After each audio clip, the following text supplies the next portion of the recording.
वहीं नतीजों की तारीख नजदीक आते ही भाजपा और कांग्रेस नेताओं की धड़कनें बढ़ने लगी हैं। आज कांग्रेस के कई दिग्गज नेता दिल्ली पहुंचने वाले हैं, जिसमें गणेश गोदियाल और प्रीतम सिंह भी शामिल हैं, जबकि हरीश रावत पहले से ही दिल्ली में मौजूद है। बिल्कुल, इसके साथ ही आपको बता दें, कांग्रेस में यह हलचल चुनाव नतीजों के बाद पार्टी के जीते विधायकों को सुरक्षित करने को लेकर मानी जा रही है, क्योंकि कांग्रेस प्रदेश अध्यक्ष गणेश गोदियाल ने भाजपा की नीयत पर ही शंका जाहिर की है।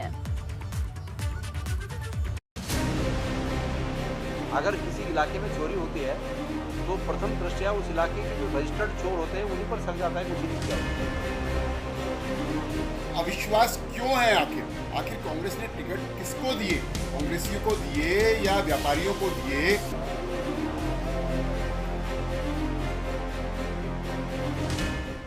उत्तराखंड में विधानसभा चुनाव के नतीजे 10 मार्च को आएंगे, मगर उससे पहले ही सियासी गलियारों में चर्चा है कि कांग्रेस अपने विधायकों को किसी सुरक्षित स्थान पर शिफ्ट कर सकती है। चर्चा है कि कांग्रेस चुनाव जीतने वाले अपने विधायकों को किसी महफूज ठिकाने पर भेजने की तैयारी कर रही है। इसमें वो राज्य शामिल हो सकते हैं जहां पर इस समय कांग्रेस की सरकार है। उत्तराखंड में चुनावी नतीजों के लिए जैसे ही समय कम हो रहा है, भाजपा और कांग्रेस की धड़कनें उतनी ही तेज बढ़ती जा रही हैं। इसी बीच सियासी हलकों में चर्चाएं हैं कि कांग्रेस अपने जिताऊ प्रत्याशियों को कांग्रेस शासित राज्यों में भेज सकती है। ऐसे में ये कितनी हकीकत ये चर्चाएं हैं, तो आने वाला वक्त तय करेगा, लेकिन फिलहाल सियासत का बाजार इन्हीं चर्चाओं के बीच उत्तराखंड में गर्म हो चला है। एबीपी गंगा ने इस बारे में कांग्रेस प्रदेश अध्यक्ष गणेश गोदियाल से भी सवाल किया। गोदियाल ने एबीपी गंगा के सवाल का घुमा फिरा कर जवाब दिया, मगर उनकी बात से साफ जाहिर है कि कांग्रेस के अंदर कुछ तो चल रहा है। ये आशंकाएं हैं और आशंकाएं इसलिए विश्वास में बदलती हैं कि उस पार्टी का रिकॉर्ड ही वैसा रहा है। अगर किसी इलाके में चोरी होती है तो प्रथम दृष्टया उस इलाके के जो रजिस्टर्ड चोर होते हैं उन्हीं पर शक जाता है कि उसी ने किया होगा। तो यही हाल यहाँ भी है। अगर चोरी होने की संभावना है तो शक पहले से ही बीजेपी पर चला जा रहा है कि ये ऐसे कर सकते हैं।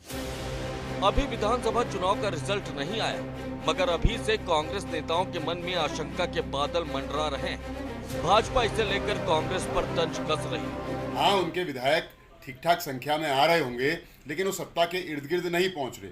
दूसरा, कांग्रेस को ही अपने विधायकों पर विश्वास है, विश्वास नहीं है। इतना अविश्वास क्यों है? आखिर कांग्रेस ने टिकट किसको दिए?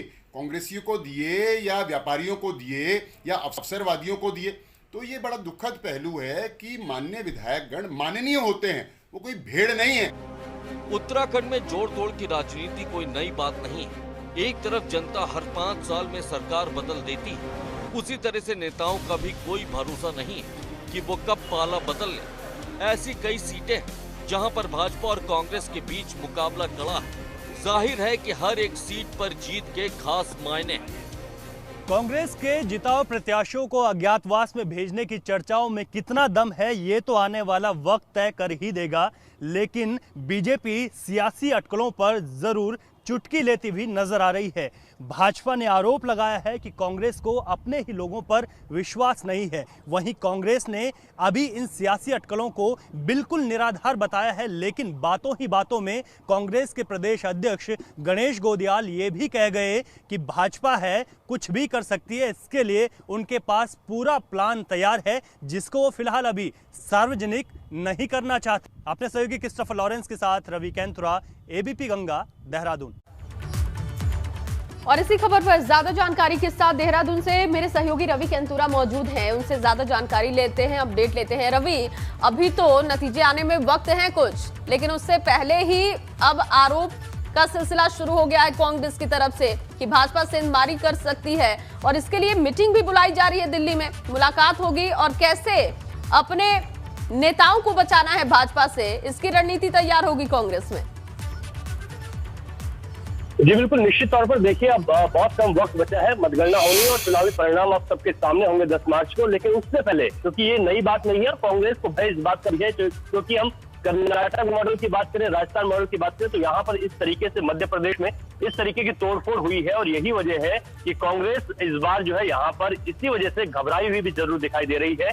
और सियासी हलकों में चर्चा है कि कांग्रेस ने जो कांग्रेस शासित जो प्रदेश है वहां पर अपने जिताऊ प्रत्याशियों को सुरक्षित रखने, या फिर हम यूं भी कहें कि अज्ञातवास में या फिर एक बाड़ेबंदी करने की एक योजना कांग्रेस ने तैयार कर दी है। तो ये कह सकते हैं कि चुनाव परिणाम से पहले कांग्रेस ये जरूर जानती है कि अगर परिणाम 2012 वाले हो, तो 2012 की बात करें तो कांग्रेस को 32 और बीजेपी को 31 सीटें, यानी कि स्पष्ट बहुमत यहाँ की जनता ने एक भी सरकार को नहीं दिया था।